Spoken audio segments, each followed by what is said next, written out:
breaking from your usual format for the thumbnail. Yeah, I know. I forgot to put our logo on it. That's. Oh well. I noticed it when I was over there, and I was like, "Oh, you know what? I'm not going to fix this right now." It's fine.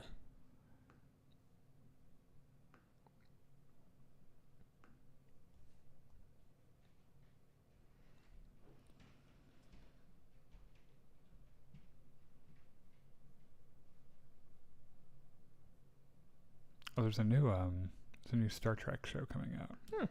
Paul Giamatti's going to be in it. Okay. I don't know. Have you been watching? You probably haven't been, but John has really been into Strange New Worlds, which is. I have not been watching it. It's actually like pretty good.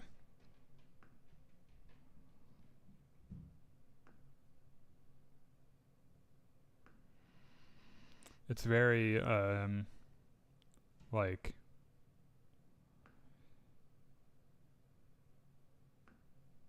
in the spirit of like older-ish Trek. Yeah. The old Planet of the Week and boldly going. Right, and like a big moral problem. Mm-hmm.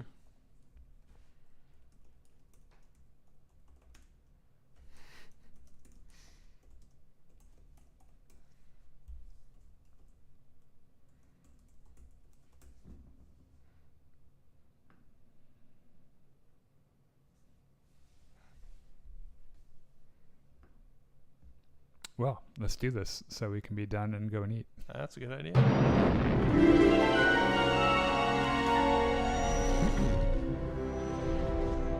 Welcome back to Jedi Enclave. I'm Daniel. I'm Chris. And we are the hosts of the Jedi Enclave Presents You Now. This is Podcasting Podcast, the weekly podcast about Star Wars, the MCU, the DCEU.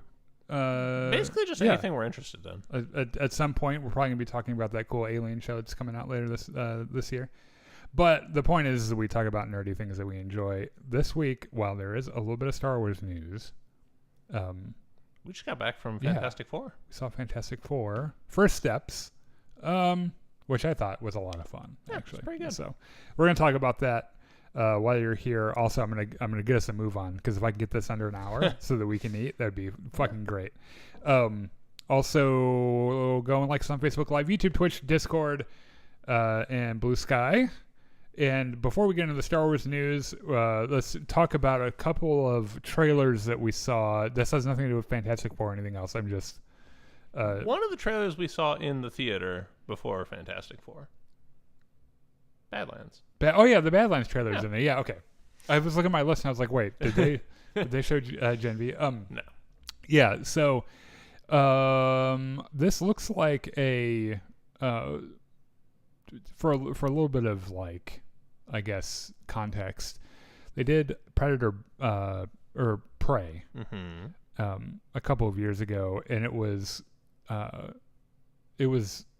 received very well by critics and is like a really solid movie, because I don't know how much you get into the Predator verse at all. Not really. Well, I mean, there's that one Alien movie you dragged me along to see, which is technically in the same universe. Oh, that's what was that? Romulus. Yeah, and that was pretty good though. Yeah. That's the thing. The point that I'm making is that most of them have not been that good. Like, so people more or less consider like Aliens, which is the second one. Yeah, the second one, to be like the best film in the franchise, and they're probably right. And then, like, on the other side of that, these were not meant to be in the original. They weren't supposed to be in the same universe at all. And then Predators was an entirely different thing. With the first movie had like Arnold Schwarzenegger and like a whole bunch of like wrestlers and shit in it. And then the second movie, which is also really good, with Danny Glover, introduced this idea of them being in the same universe. And so now here we are, several, I think, probably nearly a dozen movies later combined, all of them terrible. With the exception of Prey, which was a couple of years ago, it was really, really good. It follows an ancient Native American tribe that fights, not ancient, they're like early 1800s, I think, or like late 1700s. This woman from a Native American tribe who goes toe to toe with the Predator and wins, and it's really cool. And her character shows up. There was just recently an animated Predator show. Okay. It's like an anthology show, and her character shows up in it as a frozen. I don't want to spoil it, but she's in it. So anyway, Predator Badlands appears to be a Wayland Corp android teaming up with a Predator. This android kind of gets into some C-3PO in Cloud City situations. Oh, where he's strapped to her back and shit. Yeah, and you know what? Because she ain't got no legs, Lieutenant Right, Dan. exactly. And I like the look of this, and I'm gonna see it because I think it could be like pretty solid. Like I like the look of the Predator that's in it. I like the dreads and shit. But I think he's being hunted by the other Predators, I think is what's I don't know. in there. I don't know. But anyway, that's the thing we'll probably go and see when it comes out. But then Gen V Season 2 had another season, Yep. or not, another trailer. Trailer coming was like September today. 17th. Yes. And I think we get a little bit closer or a better idea of what the plot's kind of going to be. So at the end of Season 1, spoilers, that they all get rounded up by Homelander and thrown in Super Guantanamo Bay. We are getting hints that there's some prisoner abuse or possibly some medical experiments going on at Super Guantanamo Bay. Which more okay. or less par for the course. Yeah, right? that tracks with what Vought does. So they get out and they're on the run, and Starlight shows up and is like, "Hey, I need you all to go back to school. There's this evil Vought super science project. I need you to go fuck it up." It's very important you go back to school, Yes. Otherwise the show doesn't make sense. Stay in school, Yes. kids. The new bad guy they've got is he's been in a bunch of he's been in like what are those Flanagan shows? He did like Fall of the House of Usher, but he also did Midnight Mass. He's in the lead, who appears to be the lead bad guy is in that show. Yeah. He's really, really good. So yeah, that looks kind of cool. It looks like they're killing off the character whose actor died in Which real is life. honestly the best way to deal with Yeah. it. And then it looks like all the returning cast plus Starlight and probably I think I saw the Deep was in there somewhere, maybe Wouldn't if I surprise me. remember correctly. Yeah. So lots of gross looking explosion blood things that you would expect. The typical The Boys shit. So yeah, we'll watch that when it comes out too. So let's talk about Star Wars stuff real quick. Couple of juicy things. First of all, Hasbro is like putting out some new toys. As they do. Yes, and one of them is they do this this like crowdfundy kind of projects. Okay. Yeah. And they're like, okay, for this product to come to market, we need like 500 backers or something. Yes. And in the past, they did like Jabba's sail barge. It's usually like a big fucking. Yeah. It's not for kids. It's like for us. The new one they're doing is the Latch gunship from the Clone Wars era thing, and it looks pretty neat. It's price tags on it's like $500, and I think they need it's expensive, but it's also fucking big. And I think they need like 800 backers or something. But the thing that really caught my eye was that they're coming out with a whole bunch of new Black Series toys. One of them is a double set of Mace Windu and Palpatine from the Office duel, and it looks really fucking good. And they have replaceable faces, and there are wires in the robes so you can like pose the robes and shit. It looks really cool. Okay, but what about the other 3 Jedi that Mace Windu brings with him? Are they included? Do they have like detachable heads? What? Let me put it this way: living Jedi only. No dead Jedi Do you mean allowed. to suggest that Mace Windu is still alive? Oh God! What have I done? No. Let's move on. What have I done? We know about this because San Diego Comic-Con's happening. Another thing that we saw a new image from Maul's Shadow Lord, which I looked at the image and it looks like the image that we saw from Yeah. Star Wars I Celebration. mean, it's definitely Darth Maul. They said it was No a new argument image, there. but it's like I've seen this before, so I don't like. But the thing that got everyone's like panties curled up is that Ezra Bridger from Ahsoka season 1, there's a shot of him from Ahsoka season 2, which is a thing they're currently actively developing. And I don't know how this. I think the original plan was that Ahsoka. They're going to do all these different shows, Ahsoka and Skeleton Crew and Mandalorian. And they would all tie in at Mandalorian and Grogu, Right. and that was going to be the movie that wrapped everything up. Yes, I don't think that's what they're doing. I don't think anyone thinks that's what they're doing now, and I think this might be because like people liked Ahsoka. Yeah. Probably got lots and lots of views on Disney Plus. I think most of it, the Hayden Christensen fan service brought in a lot of people, and if you were really drawn to Ahsoka because of Hayden Christensen and like his 8 seconds of screen time or whatever. He was in like half an episode. Oh, that's true. Yeah, they did the de-aging thing. Yeah. Yeah. So I guess he got more than 6 seconds, but I think that drew a lot of people in, and they're like, "Oh no, we're milking this bullshit," because Hayden Christensen's returning for season 2, and I don't know what else they're gonna do. Like if it makes money, Hollywood will do it again. Right. So I don't know if this is instead of Mandalorian and Grogu kind of like exploring the Thrawn thing, that maybe Ahsoka season 2 will, which is fine because I need to see that story explored. We just recently watched Ahsoka season 1. We rewatched it, and still one of my favorite moments in live action Star Wars shows so far is Ahsoka and the team madly chasing after Thrawn, And he just leaves. and there's this buildup of his like signature like organ music, and he calls fucking Ahsoka up on the phone. He's like, "Long live the Empire," and they just jump away. It's like, oh, it's so good. Give me more of that shit. Here's something that really pissed me off though. I'm going to sternly take a sip of my coffee first. Okay.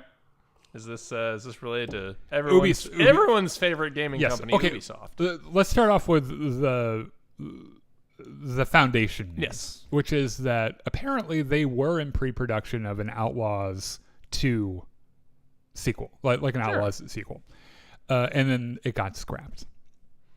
And So both Go ahead. parts of this make perfect sense because on the one hand, the video game industry is a lot like the Hollywood in that if it makes money, they will run that shit into the ground. Right. And on the other hand, if it doesn't make as much money as they wanted it to, they will be ruthless in chopping it off. yeah, so to make excuses for themselves, Ubisoft CEO said was pretty much like, guys, the reason this game tanked so hard is because Star Wars sucks. It's more or less what he Essentially, said. he's saying Star Wars was going through a really rough patch when this game launched, and that was why nobody bought it. Okay, listen to me, you motherfucker. First of all, look, there is an argument to be made. There are parts of Star Wars that have been kind of all over the place. There are some parts of Star Wars where they seem to be struggling to figure out what the identity is after George Lucas. Outlaws didn't tank because of Star Wars. Outlaws tanked because you made a bad game. He actually tells on himself later in this conference call. He says, quote, "The game had a few items that still needed to be polished. They were polished and debugged in the early weeks after release. Yes. Just fucking fix the game before you put it out!" Yes, it's so easy. And to blame this on Star Wars. It is not, well, it's not easy, but it's something that should still be done before you release the fucking game. Right. Yeah, no, you're right. Now, also, it isn't just the polishing stuff either. You made, and this was a part of your marketing, which, by the way, the marketing for this game sucked. You didn't do the marketing you're supposed to do. The marketing for this game was, this is Star Wars' first open world game. And you gave us an open world game that was devoid of life, that was more or less empty from corner to corner of every map. And while I had fun playing it, and I played the DLC, the Pirates Fortune DLC, this game with another game studio or with more resources or more effort put into it, could have been 3 times the game that it was. And that is enraging. And to try to like save some face and blame it on Star Wars because you know that like a majority of your stupid little audience are these 14-year-old fucking gamer boys who spend all day on the internet screaming go woke, go broke, or whatever the fuck those idiots do, like trying to appeal to that, like that side and everything is it's asinine. Star Wars wasn't the reason Outlaws failed. Outlaws failed because he made a shitty game. So Ubisoft, and you know what? The thing is, if this is the first shitty game Ubisoft had ever made, we'd be like, oh, what the fuck happened? Yeah, what's wrong? Ubisoft makes so many shitty games. So we're just like, oh, Ubisoft made another shitty game. What the fuck do you know? Yeah. It's a day that ends in Y. Yeah, that one kind of pissed me off a little bit. Just the gall of that man. Let's move on. Let's move on to happier things. Okay. Actually, before we do this, I want to make sure I get. So, Fantastic Four. Yeah, is a movie that came out and that we just watched. It's a thing that happens. Yeah. That you know what? I enjoyed this. Yeah. It was a lot of fun. So I guess on a scale of 11 cosmic rays, how many would you give this? 7. Okay. Yeah. I think I'd give it about 8. Yeah, I give it. Well, I'm trying to think. Like, if it's out of 11, half of that would be 5.5. Mm-hmm. I could be convinced to move it up to an 8. Okay. Yeah. No. So I guess the thing that leaps off the screen the most is just the general aesthetic of this. The art direction. They very deliberately picked this like 60s retro future aesthetic for everything, and it carries through everything, like the city, the costumes, the incidental like The cartoons spaceship. and shit. You Yeah. see the spaceship, which looks like something out of a 60s cartoon. Yeah, it looked fucking cool, Yeah. by the way. And this whole this art direction brings this sense of lighthearted.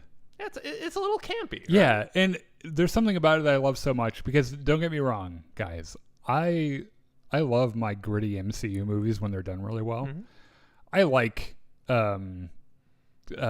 Captain America. They all fight each other or whatever. Civil it is. War. Yeah. Yep.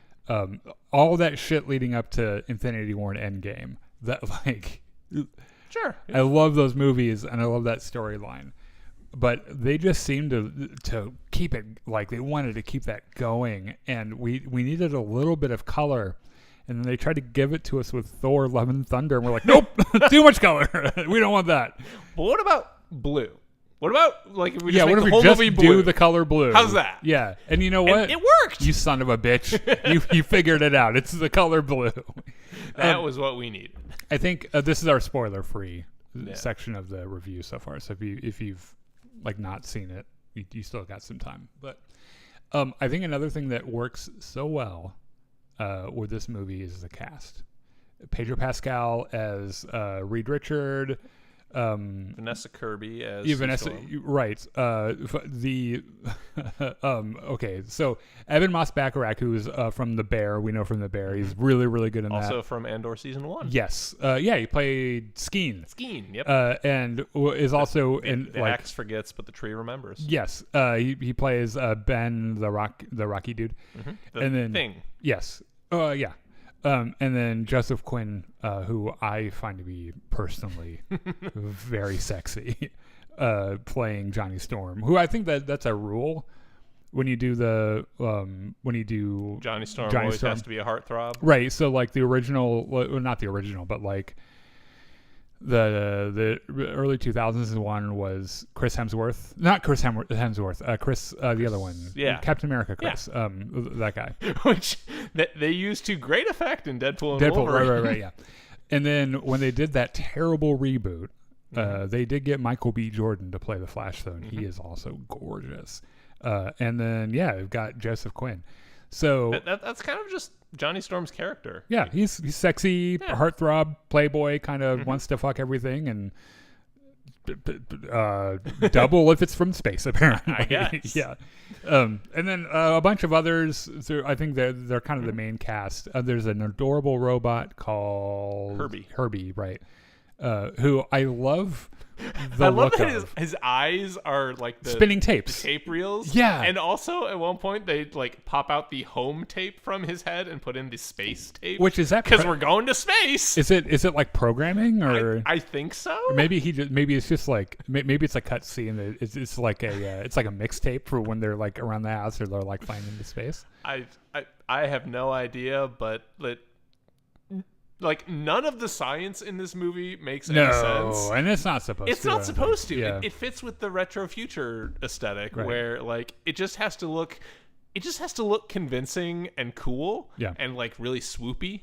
Yeah, swoopy is a good way to put that. It's very, everything is very elegant, and I love how Pedro Pascal plays Reed Richard. He's very clearly the smartest man that's ever existed. Yes. But is also just kind of an awkward human being. Yeah.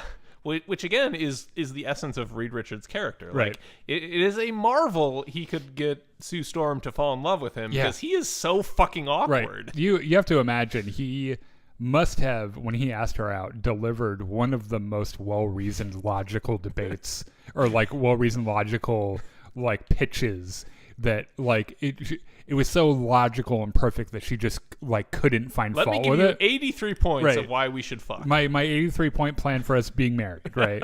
Another thing that's really funny about this movie, and I think I'm sensitive to this because we just recently watched it, but The Incredibles is a Fantastic Four knockoff, pretty more much, or less. Yeah.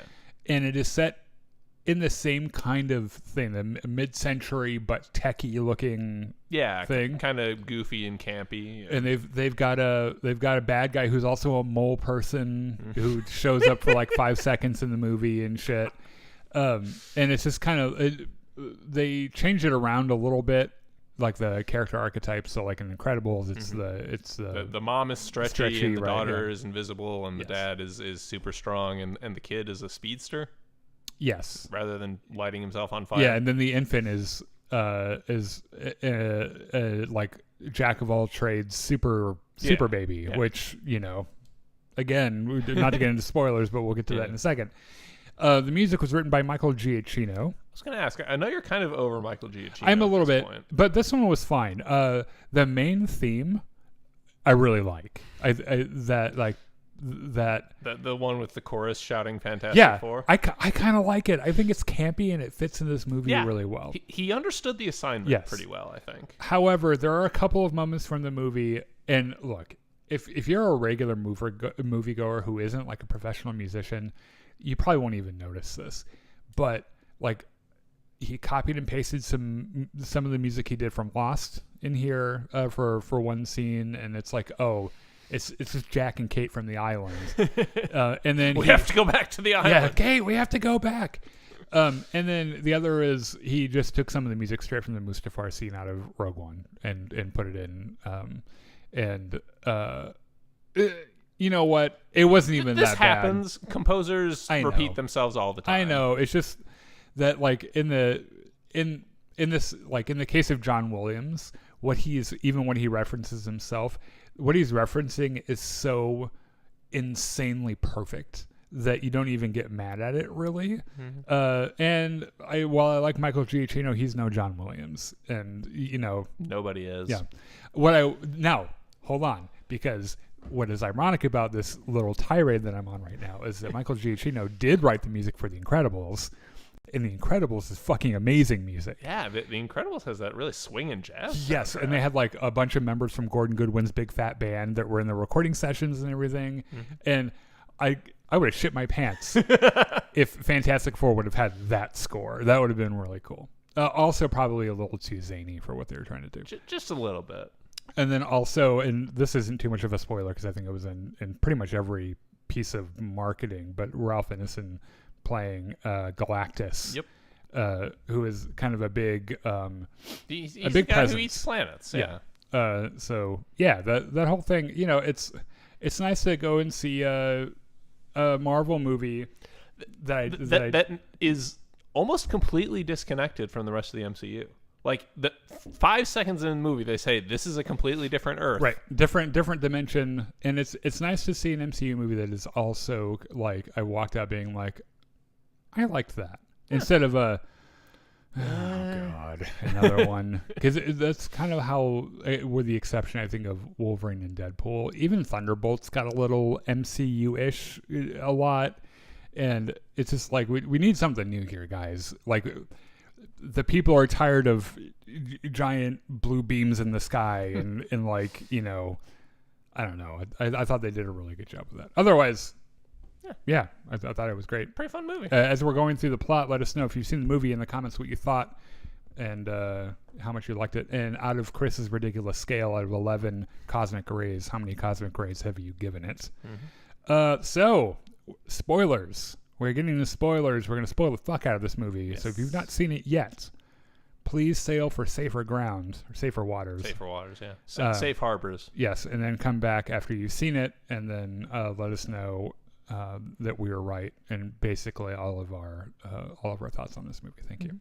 So we started in 1960 on, as you mentioned just a couple seconds ago, Earth 828, which is not an Earth I think I know about. And to be fair, I don't have an encyclopedic knowledge of all the different Earths, right? I know that 616 is the mainline comic universe, and then the MCU one is something else, right?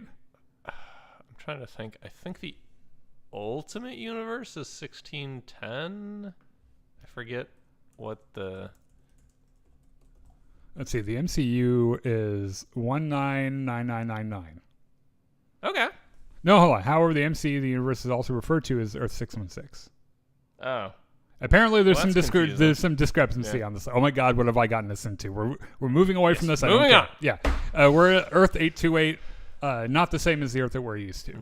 And we are entering a world where, thank fucking Christ, we don't get another origin story for the Fantastic Four. Yeah, but they spend like 2 minutes saying, hey, these guys went to space, there was some cosmic radiation, now they have superpowers. Yes, we didn't see it happen. We hear it from... Now, I do get a little annoyed when we get the news position thing in movies and TV, but I would take that over seeing it being the first act of the movie, right? Which is what it is in the other two movies. Among the incredible things the Fantastic Four do in this first like 2 or 3 minutes, there's the mole guy that they defeat. Yes, Harvey Elder. Yep, who is played by a hilarious character actor who I cannot remember whose name is, but he was in a. So you might not even remember this. You might, because we're about the same age. Famously in the 90s, Nancy Kerrigan, an ice skater, was attacked. They did a movie, like a movie of that event several years ago, within the last 5 years, and he played one of the characters in that movie. And he's fucking hilarious. He is so funny. And he plays Harvey gets Elder. A few moments in this. The far more unbelievable. I like thing, how he tries to steal the Pan Am building. He building, just digs a hole and the whole thing falls down. Why does he want to steal a building? You know what? It's the 60s. It doesn't fucking matter. Yeah. Far more unbelievable, however, is that they form the Super UN and convince basically the entire world to just stop having armies. Right, and I think Sue is the head of it. I think so. Yeah. Or like, I don't know, like guest lecturer or something. She gets a lot of speeches up at that fucking boat. Now Reed is guest lecturer because he has his TV show where he shows children huge explosions. Yes, he teaches them about wormholes, and when he senses he's losing them, he's like, "Let's light a rocket on fire." Which, to be fair, every good science teacher would get the child's attention. Yes. So we enter a world where the Fantastic Four has been operating for some time. 4 years. Yeah, and we see some of their heroic deeds, and we get to know them a little bit as people. And I think all of their power sets are more or less what we remember for the Fantastic Four. Yes. So Reed Richard is incredibly smart and can also stretch. And we talked about this a little bit on the way home today, but I appreciate that in this film, Reed Richards has an unmatched intellect, and that's like his main superpower. And he just happens to be stretchy, right? Because as we talked about, Reed Richards' power is stupid. Stretchy is kind of stupid, and it's very hard to do in live action. They could do that shit in animation easily, but in live action, it's never not looked real fucking goofy. I think they realized this and they used it in moderation. Yes, yeah, and there the couple of times you can see that, like there's when in the first 10 minutes they fight the real aggressive mad apes or whatever, and he uses a little bit of stretchy action to kick him off of something. Yeah. And it was like a big brain. The thing is, like a dumb Reed Richards wouldn't have thought to do that, So I appreciate that Reed Richards seems to be just really smart. Yeah. Sue Storm can turn invisible, and she can also shoot force fields and shit. Which a little basic MCU bullshit, but that's fine. Basically, yeah. And she's also pregnant, by the way. She has a little bitty baby growing inside of her. Ben Grimm, who's the Thing. He's made of rock and he punches things really hard. And I like how they handle his character a little bit because in the trilogy that everyone remembers with Chris, what's his name, and those other guys. Chris Evans, yeah. There's this whole thing about, because the Thing's played by Michael Chiklis, and he, like his wife, very coldly leaves him after he comes back because he's a big rock guy. Yeah. And by the way, there'd be some ladies be like, so is everything bigger? Before making that decision. Is everything made of rock? Right, yeah. But she very cruelly divorces him, and it's almost to the level of like mustache twirling villainess. And I don't think that happened to this universe's The Thing.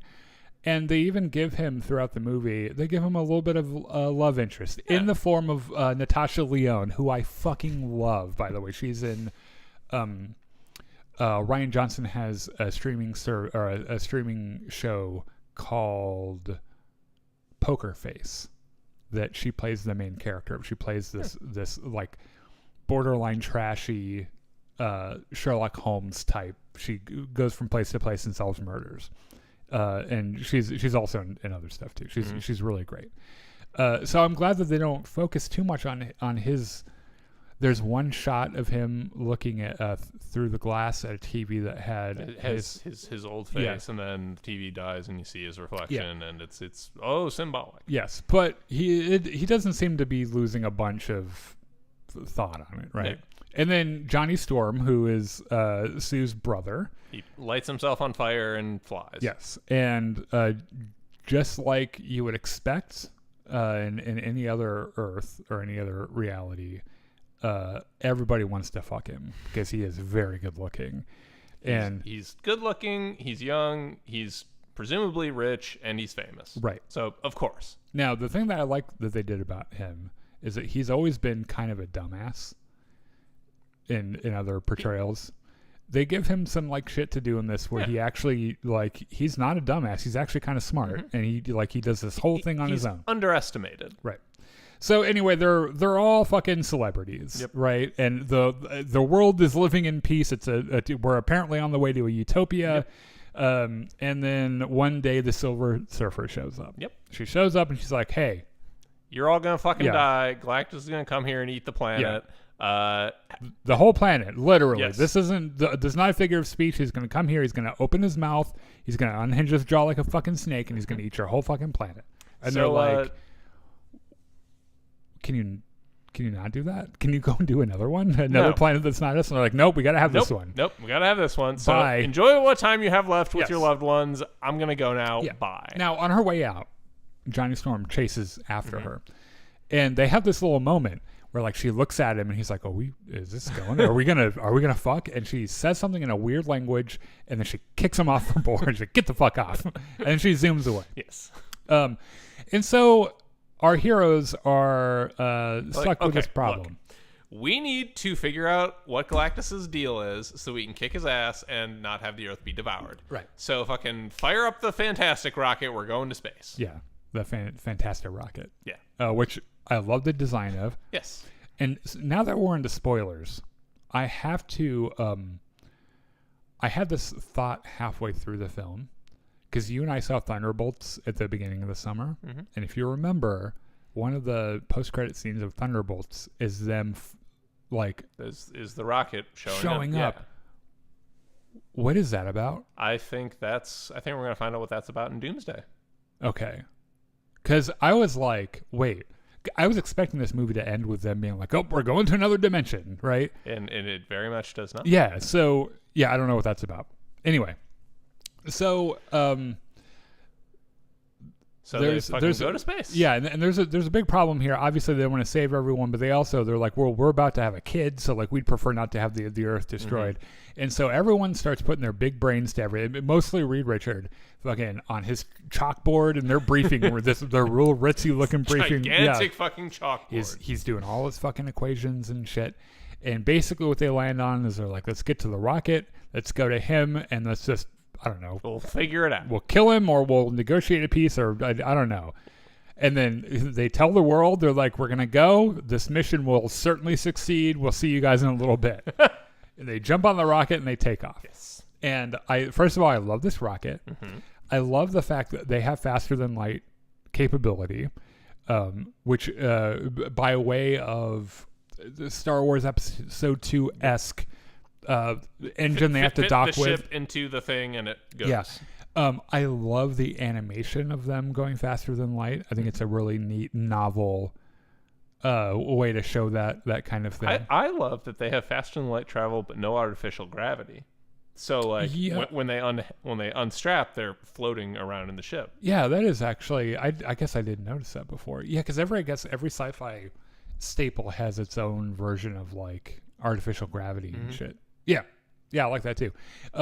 Also, I like this thing. So Johnny Storm really wants to go back up into space again, because I'm pretty sure this kid's like an astronaut first. Yeah. And that's what he wants to do. He wants to be in space.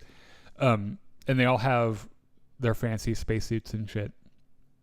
And so the Reed Richards, before they get on the rocket, does a little bit of analysis. Well, in two different ways, I think. So one, they're beginning this subspace, deep subspace chatter that they've been recording, but it's in a language they don't know. And then Reed Richards analyzes the energy signature of Silver Surfer and starts scanning the galaxy at large. They're like, hey, she was here, and all those planets are gone. Yes, which means, by the way, that motherfucker can't eat whole planets. So this is a real threat. This is a credible threat. And this is where he probably is right now. And so they go over there. They park right in front of the planet. That's funny. The planet's still here. Yeah. Wait a minute. Why is it glowing red? Oh, God, there's a giant mouth coming out. Yes, and it's a giant ship. They try. It's a cool detail that Sue Storm can make them invisible with her powers and shit. And they try to do that to not be seen, but like Galactus immediately. They're flying around and then they get like tractor beam. Yep. And Silver Surfer comes out and is like, "The fuck are you guys doing? Why here? are you at our house?" Yeah, like this is really weird. I told you to stay back, and you know what? Let's just talk to Galactus. Yeah, let's go to Galactus. You should be on your planet partying before you die, but let's go talk to Galactus. So when they get caught in the tractor beam, Galactus scans the ship, and then goes back and scans Sue again, and then specifically starts scanning her obviously pregnant belly. Yes, and so on their way to Galactus, they walk through the ship a little bit, this giant fucking Earth Eater ship. And like Johnny hits on Silver Surfer a little bit, because of course he did. Yeah. And the thing is, like, he's got this theory. He's like, I think earlier when she came to Earth, I think she was like hitting on me maybe. Yeah. But she said something to me that sounded like real nice, and maybe like she wanted to hook up or something. And they're like, for fuck's sake, Johnny, not everyone wants to fuck you. He's like, but what if they did? Yeah, but what if they did? So he asks Silver Surfer, like, hey, so that weird shit in your language you told me back on Earth, what was that about? And she said, oh, it means die with the ones you love. Yeah. He's like, oh. Die with yours. Die with yours. Yeah. It's like, oh, that's kind of weird. It's also a little morose and doesn't sound as much like let's fuck as I thought. Also, follow-up question, does the board stay on? Yeah. And can it stay on? So And she just kind of flies away. yeah, she's like, fuck you. So they get to Galactus, and Galactus is like, okay, He's huge. He's very, very large enough for them to all recoil when they Yes. see him. And Galactus is like, all right, I'm gonna do the short sell. I have this insatiable hunger to eat planets. It gives me a real bad day. I hate it. I don't want to beat it. I don't want to have it anymore. But I noticed that you have a baby, and I would like that baby. Yes. And if you give me that specifically baby, because this baby can make me stop being so damn hungry all Right. the time. So give me the baby, and I will spare Earth. To which they're like, "Oh, fuck No. you, dude! No way are we giving Nope, you this not fucking happening. baby." And so he's like, "Well, I'm gonna have to kill you then. Mm-hmm. So sorry, and then I'll take the baby anyway." So they narrowly escape Yes. with the Silver Surfer like hot on their tail, who can go very, very fast. Yes. And they get Sue Storm starts going into labor in the midst of all this. right. Which is Which- just was that a not a good thing. Was that a Galactus thing? I think so. Yeah, because I think he was like, "No, Like, you're having this baby right fucking Like now." Yeah. he did some scanning thing, and she's like, "Oh God, it's baby Yep, time." it's on the way. Yeah. So they narrowly escape. Mm-hmm. Fucking Sue is in the middle of the ship, just giving birth to a baby. While they're like doing the fucking They find a neutron star. they do the Star Trek Journey Home, I think, slingshot Voyage trick? Home. Voyage Home. Yes. That's the one. Except, well, it's not exactly like that because in Voyage Home they slingshot around the sun to go back in time. Yes. Which they're not. They're just trying to get away fast enough because they're out of fuel. They lose the FTL ring. They have to improvise. So they find a neutron star. They do some sciencey things. They do a slingshot. They go 0.88 C, which I think is a reference to Back to the Future, needing to go 88 miles per hour to go Oh, back in maybe, time. yeah. Actually, I didn't even think about that. That's actually I actually just thought of it now. Yeah. I don't know if it's. I don't know if that was in their minds at all, but if it was, hey, yeah, gotcha. good for you, yeah. So they end up slingshotting around. I think Silver Surfer gets caught in like the event horizon of this thing, and there's time dilation. They come back and it's a month later. And They have a everyone's baby. like, they have a baby. Everyone's so happy for Yay, them. They get off we're the ship. saved! Yeah, they're like, oh, they came back. They must have won. Oh, and the baby's here because these guys are like super celebrities Yeah. on Earth, right? And they're like, So Reed steps on up to the press conference podium. Is like, okay, we don't have a prepared statement. I will now take your questions. First guy's like, okay, so how'd you beat Galactus? Reed's like, we didn't. we beat him by not beating him. Okay, follow-up question. Why the fuck didn't you beat Galactus? Well, he wanted to eat our son. We're not really sure what the mechanics are, but he wanted our son for some reason, and we said no, obviously. And they're like, wait, Wait, hold on. obviously? You're saying that you could have saved our entire planet by giving up your child, and you said no. Yeah. He's like, yes. What the fuck, dude? And that's where they're like, I think this press conference is a bad idea, and they all leave. And for the first time, I think perhaps Probably ever, the public is very against the Fantastic Four because they Yes. won't kill their own baby. Which Well, not even kill, just hand over to a huge space guy. right, which I feel maybe I is a can- commentary on humanity a little bit. Yeah. Which I understand the ethics of it, Yes. right? You sacrifice one to save one billions. life to save the entire world. Yes. However, it's a fucking baby, dude. Like, come on. So, Reed Richards is freaking out because he does not have enough information Yes. to deal with this problem. They took some like samples or something from Galactus. Yes, and what they can tell is that Galactus and his ship are like older than their universe. Right. And then the other thing that, Which raises some very interesting questions about how the multiverse works in Marvel now. yeah, I don't even know if they know. But anyway, okay, so the other big thing is that Reed Richards feels so guilty about how they all got their superpowers that he's really worried about passing an abnormality onto his kid. Which apparently he already has, because this child, like, the reason Galactus wants the child is that it has the power cosmic, whatever the fuck that He's got means. some like baby powers, but the thing is that like they've scanned him so many times and have gotten nothing. So Reed Richards is like, I don't get it. He's just a fucking baby. What does he want with him? And so they quote Archimedes' law about levers. And You give me a big enough lever, tell me to stand in the right Yep. place, I can move the entire world. So they're like, oh, here's a great idea. We'll move the entire Earth. Yes. We will put We have this little teleporter that can move an egg like 6 meters. Yeah. Let's just get a whole bunch of those, make them really, really big, and move it 600 million light years. move the whole planet so far Yeah. away Galactus won't find it. So someone in a deleted scene must have been like, that's fucking crazy. And he's like, well, that's what we have. While all this is going on, Johnny Storm is like listening to all those recordings and Yeah. like comparing it to what his mission recorder got of the Silver Surfer speaking. And Well, yeah, because since she translated what she said to him earlier, Yeah. he's got a bit of a Rosetta Stone to do the rest so of now it. he's trying to figure everything out, and I guess Johnny Storm's a linguist in this universe. Yeah, which, I mean, good for him. He's Yeah. got something to do. And I also like how he's like, Reed is like, He's really busy with Yeah. like all of this. also, I would like to be the smart one at least once. Yeah. So he starts working on it. I got this fucking linguistics degree for a reason. Yes. So they come up with this plan. They're going to put a bunch of pylons all over the Earth that are scaled up versions of his teleporter. And they're going to teleport Earth to somewhere that's within the Goldilocks zone. Yes. Right?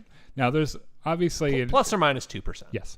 There's an obvious problem they gloss over because they're not also taking the moon with them.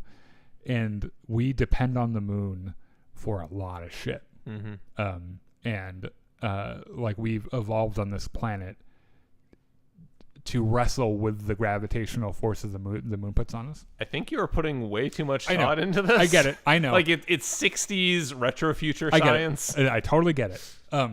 So they got the entire world.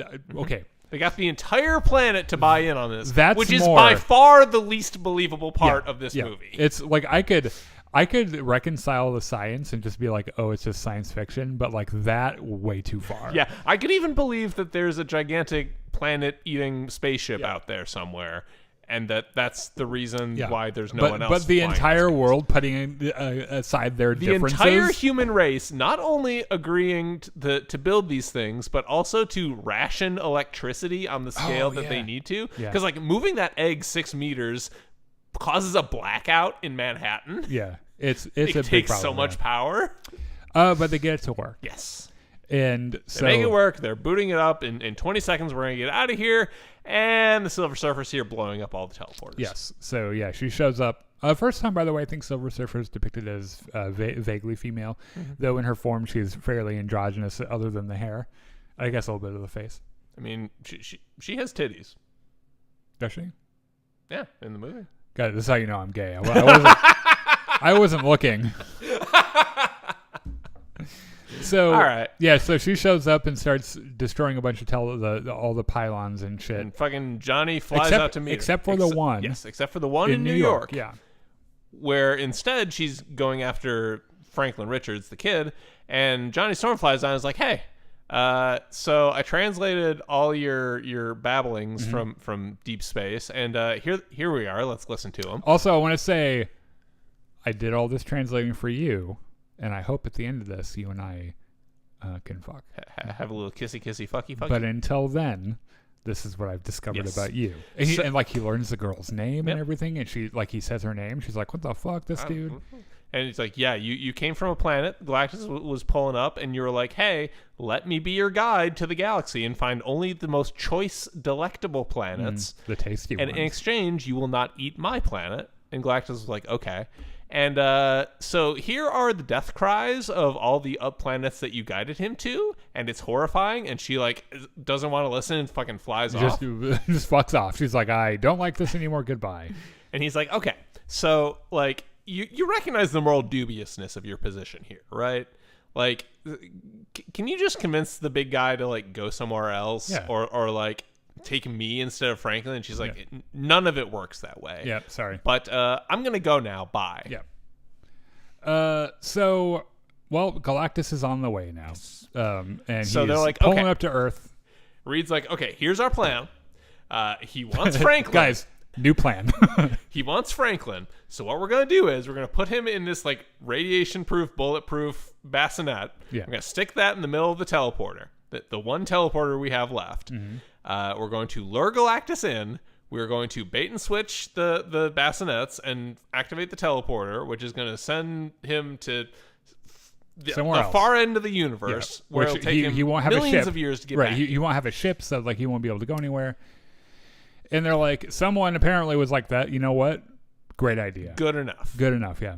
And so Galactus shows up and he walks. But first, we have to evacuate all of New York because Galactus is going to be stomping through buildings. Yeah. So who do we know that could get all these people out of the way? Mole Man. Mole Dude, who very much would like you to know that his name is not that. It's whatever. It's something Warren, something elder. But like Sue's power is that she can apparently convince anyone to do anything. So like, oh, you know he wants to fuck her. Absolutely. Like absolutely, Yes, he's like fuck me, or like, well, actually probably fuck me and like make your husband watch or something. I'll settle for a hand job. Honestly, just let's do this. And she's like, how about we start with something way easier on my psyche, which is you you allowed the entire population of New York down underground. Yeah. And he's like, you know what? Fair enough. That's not a no. I'll take it. So everyone's evacuated. This is presumably to avoid the Avengers Battle of New York situation. Right. But Galactus arrives. He splashes down. He gets off his chair, goes waddling through. I love that contemptuous. He lands and like he like stands up and he looks over at the Statue of Liberty and he gives it a yeah. And like he scoops up a tree and some dirt and like sniffs it. Like, oh, that smells good. Oh, that's well because he gives it a I think I'm gonna eat this whole fucking thing sniff. So he goes stomping through New York and he sees Franklin and the Fantastic Four start attacking him and he's just kind of swatting him away and he's like, he yeets the thing into outer space. He just picks him up. He's like, "Yep, fuck you." So they have done the bait and switch. So it's an empty cradle in the teleporter, and like he's almost up there. He's almost about to step across the line. He's like, "Wait a minute." He does the Cylon scanning thing. Oh yeah, they kind of look like that, didn't they? Wait a minute. The kid I want is in that tower. Yeah. Which, by the way, just because he's real big doesn't mean he's a moron. Yeah. So like, I'm glad that he wasn't some big lumbering dumb animal kind of thing. Like he was like, hold on, that's not the baby. It's over there in that fucking building. Yeah. See you guys fucking later. And he just goes the other way. Yeah, just goes the other way and keeps swatting him away. And somewhere you see Reed Richards go, oh, I hadn't thought of that. Oh no, what do we do? So he has the baby. He's going to leave. And Sue Stormer's like, get the fuck away from my kid, you bitch. Yeah. What is it that Molly Weasley says? Not my daughter, you bitch. That sounds right. It's that, but not my Franklin. So my super empowered baby. You so she starts blasting him. They do some teamwork and get him all knocked back down to Times Square, and they turn on the teleporter, and he's pushed in. Sue Storm collapses because she has given literally everything she has to do this. She pulls a Luke Skywalker from fucking So Galactus like starts clawing his way back out, and I do like that horror movie. Like you think the threat's gone, and then the hand pops out. Oh, there's 10 more seconds. I'm still here, bitch. Human Torch is about to be like, I got this. I'm gonna knock him back in, and the last thing he just gets kicked out of the way by Silver Surfer. And Silver Surfer is the one that's like, get the fuck back into that hole, bitch. Which, by the way, that's going to be a very awkward conversation when they both end up in the same place with that ship, and Galactus is going to be like, great job. What are we supposed to do now? We're in this because of you, by the way. Although honestly, the Silver Surfer has that surfboard, so she could just she could yeet herself out. Yeah, she's fine. Yeah. So Reed starts trying to do CPR on Sue, but she's dead. Franklin's like, wah, I'm a little baby, but I think I can do something about this. Let me touch her. And finally, Reed's like, okay, fine. And Franklin does some power shit, and Sue wakes back up. Yep. And they're like, hey, happy ending. Yeah. Mid-credit scene. 4 years later, apparently we find out Franklin really loves reading on what is that Darwin book? On the Origin of Species. Yeah. And which, by the way, evolution's a fact. Nothing you can do about it. Sue turns away for a second. Yep, she gets up to go grab another book out of the kitchen, comes back. There's this ominous hooded figure sort of kneeling down in front of Franklin, and we see that he's holding a mask. The Dr. Doom mask, Yep. which we know is Robert Downey Jr.'s Doom. Why is Robert Downey Jr. playing Doom? Who the fuck knows? None of it makes sense. And I did see at the end of the credits it said the Fantastic Four will return in Doomsday. Yep. And then they do a post-credit scene of like an animated like thing. It was like kind of goofy. Campy 60s animated cartoon intro. Yeah. Derby Entertainment says Superman was better film than Fantastic Four. I think I like them both for different reasons, actually. Yeah. I liked them both. I think if you gave me the choice of which one to watch again, I would take Superman, but I would not I would not like refuse Fantastic Four. I think yeah, I don't know. I think I like them both. Kind of, spoilers. Remember, folks, the power of a baby's love saves the day. Okay. You won't actually get a lot of argument out of me. It was a little cheesy, and I swear to God, I thought that baby was going to start doing CPR. Chris says, may the force be with you, Daniel and Chris. I hope you are both having a great weekend. I think Fantastic Four First Steps was the best Marvel movie I have seen in a long time. I would put it in my top 5. Wow, ooh, that's high praise. That's high praise, yeah. Also think the Fantastic Four is the best superhero team. I do like their dynamic together. Jimmy says, has Pedro got a kid to look after? Yes, and it's his own kid this time. And then Chris says, I would give Fantastic Four 11 cosmic rays out of 10. But you don't get it out of 10, you get it out of 11. So yeah. I think what you're saying is that you'll give it 12 cosmic rays out of 11 cosmic rays. Fair enough. Anyway, long story short, Fantastic Four, we liked it. Pretty good movie. It's worth the the $10 or wait till it's on streaming. I don't know. I'm not your dad. And then going forward, I think whenever our podcast schedule returns to normal, we're like returning to normal though. So because I think we're done with the big summer blockbusters so far. Yeah, There's some shows. Our next thing is probably Gen V. Yes. Unless there's something else I'm forgetting. We are going to take a look at that Alien show.